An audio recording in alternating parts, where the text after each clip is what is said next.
संतोषा भेटी नामकरण. एक दिवस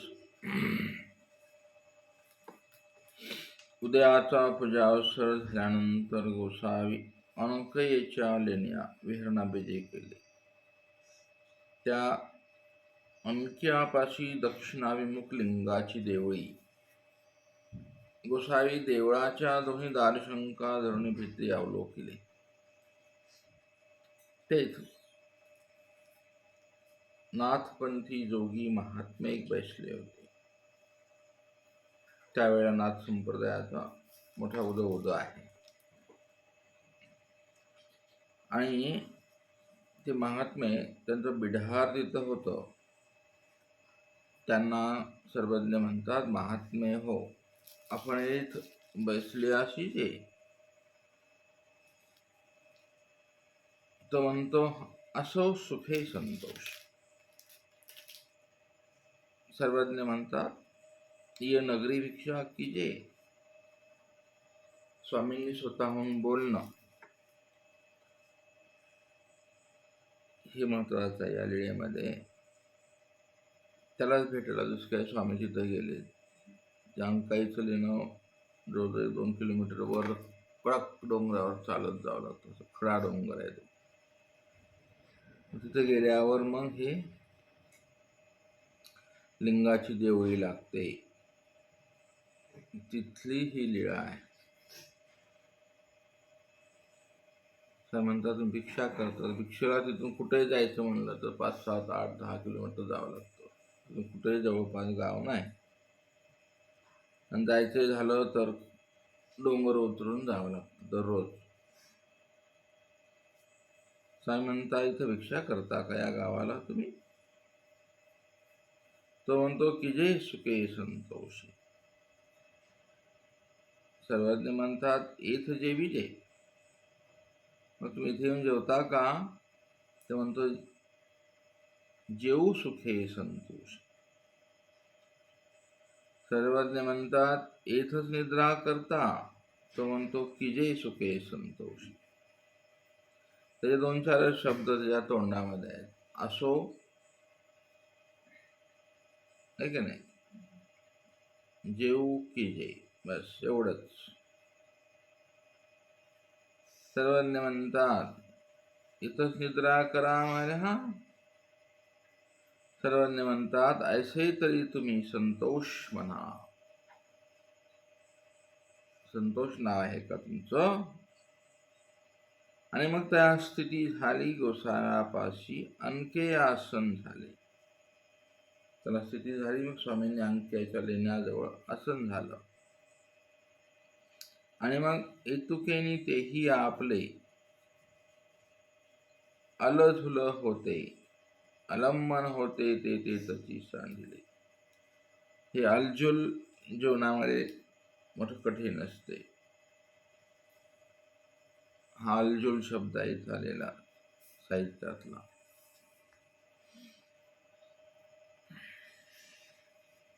अलझुल म्हणजे काय?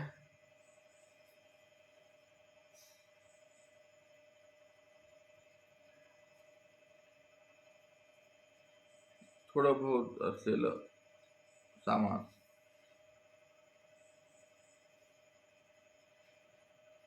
मराठी भाषा ही अलझुल.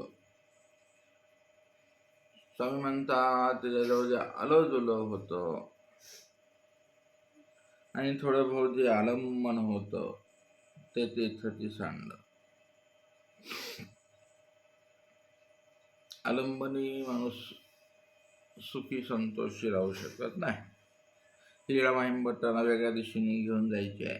पण ही लीळा कळली तर माणूस कधी दुःखी होणार नाही. की दुःख नावाची वस्तूच जगात नाही.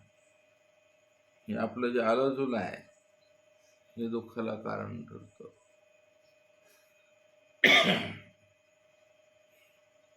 म्हणून माहिमभट्टीचं लिहितात की त्याने जे थोडं बहुत होतं काय त्याच्याजवळ, काय असणार, एखादी जबड झोळी असेल, झोपायला काहीतरी असेल, फटकं तुटकं पोतडं, पाणी प्यायला एखादी करवंटी असेल,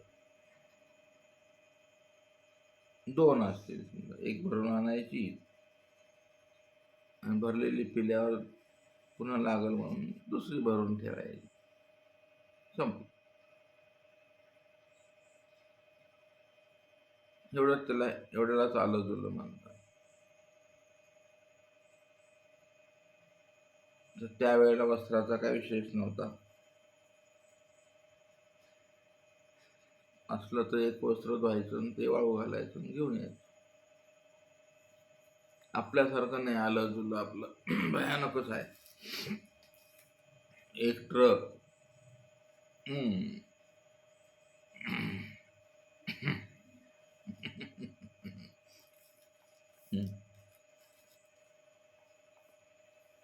आपलं कसं आहे, तर आपण इथे निमित्त इथे आहे म्हणून बरं आहे, ते लागतं ते म्हणून ठेवतो, घेतो, आपण संग्रहित करतो. मग त्याच्या देखरेखीला वेळ खूप जातो. आलिंबन नसलं तर नसतं, त्याचं काय मार्गाचं असतं ना. आता आलिंबन कुठेही पडलेलं असतं, काय त्याचं. लागलं तर नवीन घेऊन आपण उपयोग करू शकतो. आपल्याला अशा गॅरंटी आलेली आहे की आपल्याकडे आहे ना. मग जुन्या वस्तूची काय त्याला तेवढं काळजी करत बसायचं. तर काय करायचं आहे, त्याची पडलं तर पडू द्यायचं. असाही प्रकार चालू आहे आता. भरपूर आहे ना, शिजवायचं, टाकून द्यायचं उकरड्या, डोंगर मोकळाच आहे की जाळी बाबांचा.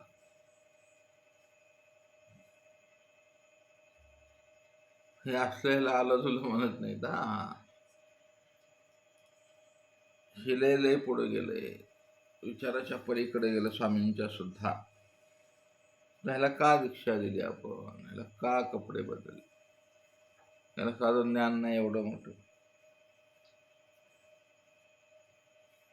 आपलं शीत सांगितलंय मुंगीला विरवणं द्यायचं, समोर दिसतंय ना सगळ्यांच्या. पण तसला प्रकार नाही राहिला आता, ते आहे की नाही. लाड लाड लाड लाड लाड लाड चाललेलं आहे. बरं बरं, फार कठीण आहे हे बारीक गोष्टीचं जे काय असेल त्याला आलंबन, ते सोडलं त्यानं. आणि मग त्याशी नवचंडिके पासोडी मिळली होती, ते गोसाव्याशी ओळगवले. त्या संतोषाला नवचंडिका यज्ञ करताना किंवा त्या मंदिराजवळ त्याला पासोडी दिलेली आहे कुणीतरी. म्हणजे त्यावेळेला ही पासोडी मिळायची साधू संताला. आपल्याला पासोडी नाही, आपल्याकडे पासवडा आहे. काही करायचं आपलं. ते गोसाव्याशी ओळगवली, हे आलंबन होतं बाबा त्याला तेवढं. ते गोसावी स्वीकारले. मग गोसावी बिढारा विजयी केले गोसाव्या सरसे तेही. जोगमार्गीची काठी खापरी मुद्रा ऐसे नेशी आले. आता हे जोग मार्ग आहे. शरीरात वेगवेगळे मार्ग आहेत. संप्रदायाची लोक म्हणजे मार्ग.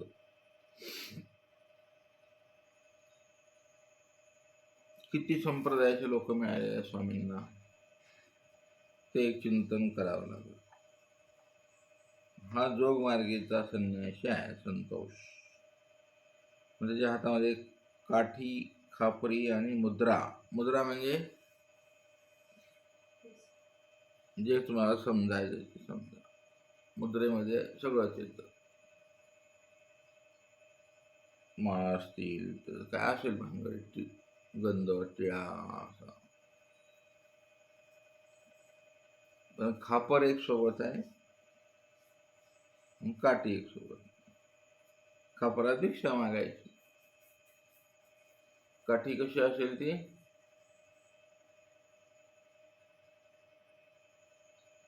संन्यासाची काठी आहे, ती वेगळीच असते. त्या काठी कुठं कुठं आहेत बरं चरित्रामध्ये. किती कठीण आहे ना आपलं जीवन. चला तर तेनेची वेशेशी सन्निधानी असू लागले. हे संतोष आता स्वामींच्या सन्निधानात असू लागले. हा वेदेशी आलेला व्यक्ती आहे, जोगमार्गीचा आहे आणि स्वामींच्या सोबत राहिलाय.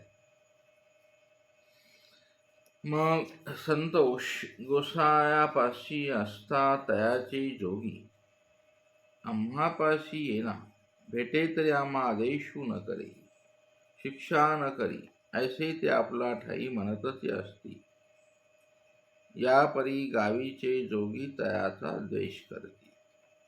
हे इथं असल्यामुळे इथे एक संकेत दिलाय. अभ्यासाचा विषय हा 4 वाक्यामध्ये. आदेश न करी हा संतोष, शिक्षा न करी ऐसे ते आपला ठाई म्हणत. ते मनातल्या मनात परिवारामध्ये म्हणायचे की अरे म्हणाले हा संतोष म्हणाले आपणाला आदेश नाही करत. आदेश म्हणजे काय असतंय जोगपंथामध्ये हा अभ्यासाचा विषय. शिक्षा न करी हा या अभ्यासाचा विषय आहे. त्या संप्रदायामध्ये ह्या 2 गोष्टी कराव्याच लागतात. म्हणजे हा श्रेष्ठ व्यक्ती, हा संतोष म्हणजे साधा संन्यासी नाही आहे. तो तसं केल्यामुळं गावीचे जोगी आता द्वेष करायला लागले.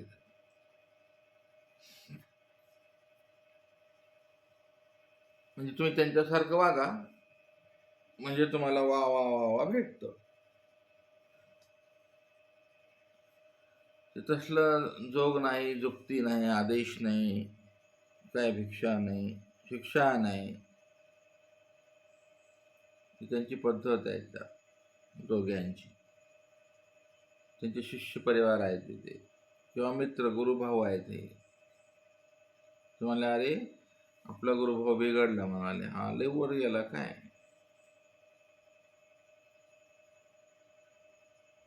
लय अभ्यास करावा लागतो. या 2 शब्द कळायला मला तर आम्हालाच बरेच वर्ष लागले. म्हणजे आदेश काय असते आणि शिक्षा काय असते, जोग काय आणि जुक्ती काय, आणि काय काय म्हणजे बरेच शब्द चरित्रात सगळ्या लेण्यांमध्ये येतात. म्हणजे तू काहीच करत नाही रे म्हणाले, हा लय माजलाय काय, मग झाला द्वेष सुरू. म्हणजे थोडक्यात आपण कुणाच्या पुढे लुडबुड करायचं नाही, आपण मोठे असलो तर कुणाला बोलायचं नाही, आपल्या नादात राहायचं. लोक द्वेष करतात.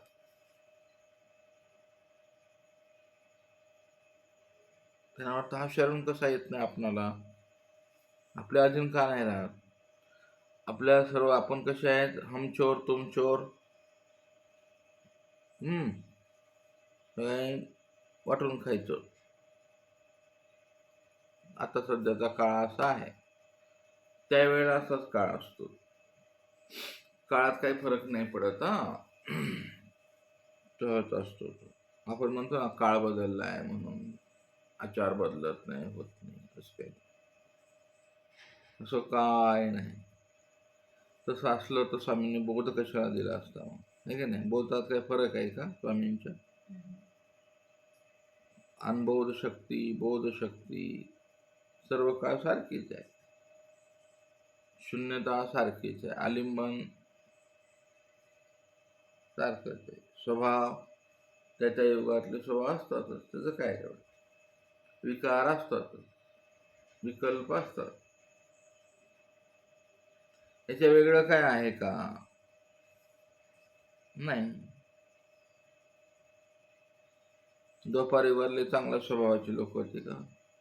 101 कौरव एकच चांगला होता ना, बाकीचे तर होतेच ना. बायांचे वस्त्र फेडणारे तेव्हा बी होते, आता बी आहेत. भीष्माने पळून आणल्याच ना त्या बिनकामाच्या, घेणं नाही देणं नाही, ह्याला लगीन करायचं नाही का, ह्याला आणल्या. प्रकार वेगळा आहे. त्यावेळेला युद्ध करून आणायचे, आता व्हॉट्सअपवरून आणतात, फ्रेंड रिक्वेस्ट, फेसबुक. प्रकार तोच आहे, सामर्थ्याचाच आहे ना शेवटी. पहा तुम्ही, काही बदल नसतं, फक्त त्याचे रूप बदलत असतात. आलिंबनाचे रूप बदलतात. स्वामीने सुई ठिगळाचं आलिंबन सांगितलं, आता मोबाईलचं आलिंबन. सुईला बी बोटच लागत होतं ना, इथेही बोटच लागतो. असं असं करतं ते बारकट टिपू पण असं असं करत.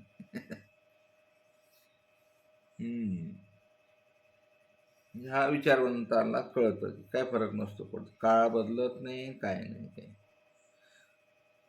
आपला जो जीव आहे तो मोठा गुणकारी आहे, तो बदमाश आहे. आपल्या देहाच्या सुखासाठी काहीही करायला तयार असतो तो. भले मोठा अनिष्टांग होतो, अनेकांना धर्मावून घालतो, लय प्रकार चालतो. बरं, म्हणून ते सगळा कार्यक्रम इथं जो चालू आहे माहीमभट्टांचा, तो वेगळं काय सांगायचं भट्टराव माहीमभट्टांना की हा संतोष इथेच का आला, म्हणून ते वातावरण निर्मिती मात्र वेगळी झाली. असा एक दिवस ते गावांत जोगवाड्याहून भिक्षा गेले. माणिकेश्वराकडून येत होते तो गावीचा शेजागावीचा जोग्या मिळून धरले त्या संतोषाला. इथं जोगवाडा आहे ते गावांत, माणिकेश्वराच्या लेण्याच्या पलीकडे जावं लागतं. दोन्ही गावातल्या जोग्याने मिळून धरलं त्या संतोषाला. हे काय रे, देख रे बाबू, तुझपाशी आमची काठी खापरी मुद्रा आणि या गोसाव्यापाशी असतोशी का हमारा पंत छोड्या. ते नाथपंथी त्याला धरलं त्यांनी. काय को छोड्या रे हमारे पंत. संतोष म्हणतोय, देखो रे बाबा, गुरु की मुद्रा कहाँ छोडिया. ही भाषा आहे त्यावेळेची. तो म्हणतो, नारे बाळ, हमारा संग छोड़कर चांगदेवराव गोसाई इस पाशी रहिया. दे हमारी मुद्रा, तुझं जोग नाही, जुक्ती नाही, शिक्षा नाही, आदेशू नाही. तुम गोसायापाशी राहिलास की तर सुखे आस, तर आमची काठी खापरी मुद्रा दे. ही भाषा त्यावेळेची आहे. म्हणून त्याची काठी काफरी कंथा खिळतला आणि त्याशी दंडू करवा दिला. शिक्षा तर संतोष म्हणितले, माते कारे दंडित असा. जोग्या तो मीच की गा, तुम्ही अवघे वेशधारी असा. कैसे नाही जोग जुकती, तुम्हाशी कैसे रे आदेश आणि दीक्षा आणि शिक्षा. ऐसे तरी या पारे. यामुळे तुला मला दाखवू कर माझा अभ्यास म्हणाले. मला दाखवू का जोगन माझी दीक्षा आणि शिक्षा दाखवू का तुम्हाला. या म्हणाले पटकना. माशी अभासू घाला आपा. आव रे आव, मोरे संघात अभ्यास घालो. ते सगळे संन्यासी म्हणतात हो हो हो चाल म्हणाले.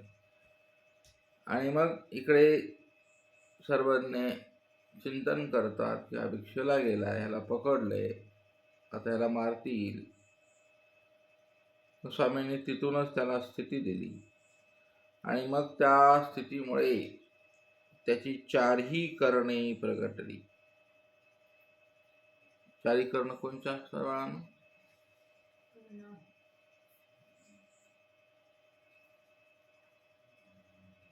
झालेला आहे तुमचा विषय. संतोष आभास घालू वाजरीला, गावीचे घालू लागले. 7-5 आसने घातली, मग्न येती. संतोषाचे ते गोसाव्याच्या स्थितीचे सामर्थ्याचे म्हणून दापारीचे विचित्र आसने घालू लागले. ते घालतची होते, मग आसन घालिता आसन अंतरिक्ष उपमे संतोषाचं. मग येतुकेने येराडले, तयाची ते सोयही नेमती. तयाशी आश्चर्य झाले. तेही म्हणितले, हे काय हा साक्षात गोरक्षनाथ. गोरक्षनाथांचं आसन अंतरिक्षात उडायचं. ते सर्व जोगी म्हणता, हो हो हो हो, हे तर आपले गोरक्ष आहेत म्हणाले. म्हणून वाडाशी घराशी घेऊन गेले त्यांना. पाय धुतले संतोषाचे, उठलं न्हाणीलं, त्यांची पूजा सुरू केली. आता चंदन लावलं, टिळा लावला, पासोडी वाहिली, गळा फुलांची माळ घातली, जेऊ सुजले, तांबूळ दिले, रांधणहाटीचे पदार्थ खाजे आणले, खाज्या पात्र भरले, शिक्षा केली. इतरुणी संतोष आले. गोसावे दृष्टीच्या खुणा भ्रुभंगे अनुकारीचे पुशिले. तर 3 विषय इथं आले. हे चिंतन लीळा स्मरणातले विषय आहेत. कुठले कुठले? दृष्टीच्या खुणा भ्रुभंगे, अनुकारे आणि दृष्टीने. खुणवलंय स्वामींनी, विचारलं त्यांना. मग तेही पात्र पुढा ठेविले, पासोडी पुढा ठेवून दंडवते घातली. मागील वृत्तांत सांगितला. जी जोगरी मातले होते. संतोष म्हणतात, हे जोगे माजलेले आहेत.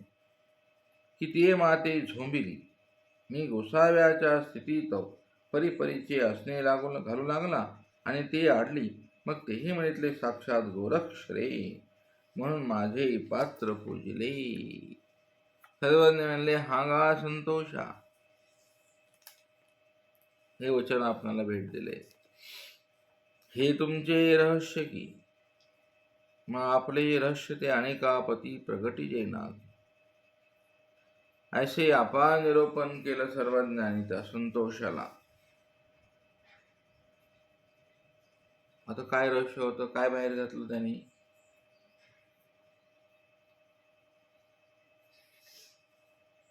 हे तिकडलं आहे. आता हे आपलं रहस्य तर चव्हाट्यावरच मानलंय. आता आपण तर बोलण्यातच बरं नाही काय, आता आहे की नाही? बळच उपदेश आहे की नाही? बळच कार्यक्रम आहे हा घातला मी डल्ला इथं डाका मारला, म्हणजे त्याला बळच उपदेश करायचा धर्माच्या नावाखाली.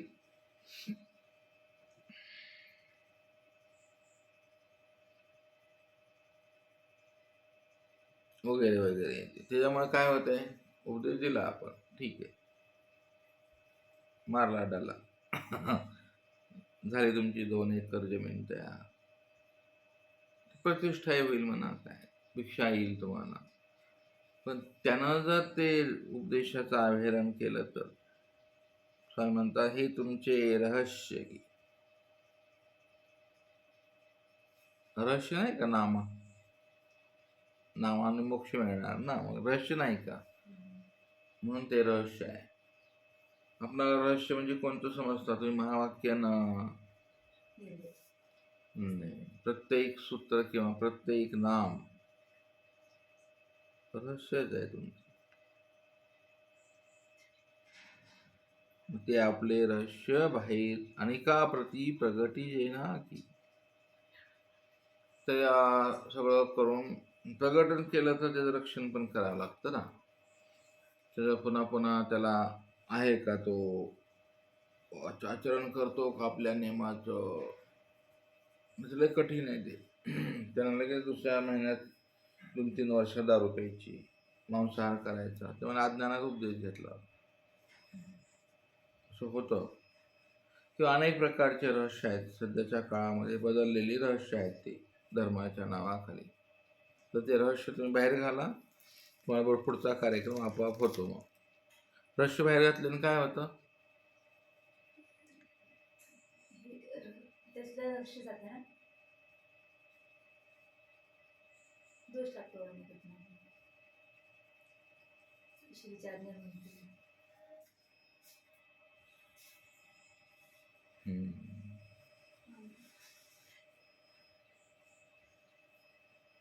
तारापा निरोपण केले सर्वज्ञानी या विषयावर. महिमट्ट सगळं सांगायला तयारच नाहीत,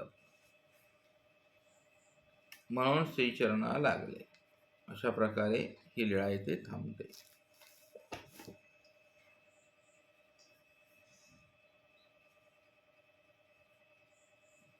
दंड